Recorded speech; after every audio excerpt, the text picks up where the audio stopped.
পাবনায় চলন বিলে শুরু হয়েছে হাল চাষ ছাড়া রসুন আবাদ। বর্ষার পানি নেমে যাওয়ার পরপরই এলাকার কৃষকরা ব্যস্ত রসুন চাষে, কিন্তু কৃষকদের অভিযোগ চাহিদা অনুযায়ী সার পাওয়া যাচ্ছে না, বেড়েছে কীটনাশকের দামও। এতে রসুনের আবাদের খরচ বাড়ছে। কৃষি বিভাগ জানিয়েছে প্রাকৃতিক দুর্যোগ না হলে ফলন ভালো হবে। মোস্তাফিজুর রহমানের প্রতিবেদন। বর্ষার পানি নেমে গেছে চলন বিল থেকে। এরপরই বিল লাগোয়া চাটমোহর, ভাঙ্গুড়া, ফরিদপুরে শুরু হয়ে গেছে রসুন আবাদ। কৃষক শ্রমিক পার করছে ব্যস্ত সময়।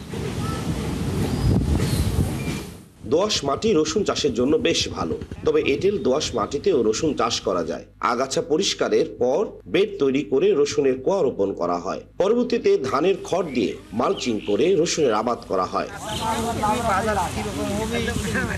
মাঠ পর্যায়ে কৃষকদের অভিযোগ, এবার চাহিদা অনুযায়ী সার পাওয়া যাচ্ছে না। যাও বা পাওয়া যাচ্ছে, সেজন্য দিতে হচ্ছে বেশি দাম।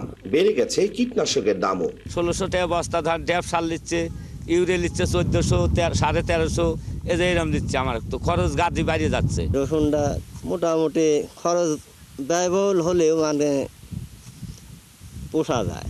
তবে রসুন চাষের মৌসুম শুরু হয়, আয় বেড়েছে শ্রমিকদের। সকাল থেকে বিকেল পর্যন্ত কাজ করলে পাওয়া যাচ্ছে 400 থেকে 450 টাকা। সংসারে অনেক কিছু চাহিদা আছে, চাল ফলের লেখাপড়া খরচ, সংসারের খরচ, আমরা দিন মজুর করি, এসব করি। এক মাস কাম করলে 9,000 টাকা কিংবা 10-11,000 এরকম হয়। কৃষি বিভাগ বলছেন মধ্য অক্টোবর থেকে শুরু হয়ে চাষাবাদ চলবে ডিসেম্বর পর্যন্ত। ফলন পাওয়া যাবে ফেব্রুয়ারির শেষে। যে কোনো অসাধু ডিলার তারা সিন্ডিকেট করে দাম বেশি রাখার চেষ্টা করছে। আমরা সেখানে উপজেলা প্রশাসনের সহযোগিতায় এবং জেলা প্রশাসনের সহযোগিতায় আমরা নিয়মিত মোবাইল কোর্ট কার্যক্রম পরিচালনা করছি। তারা আরো জানিয়েছেন প্রাকৃতিক দুর্যোগ না হলে 1 বিঘা জমি থেকে 70 থেকে 80 মণ রসুন পাওয়া যাবে এবার। মুস্তাফিজুর রহমান, 71, পাবনা।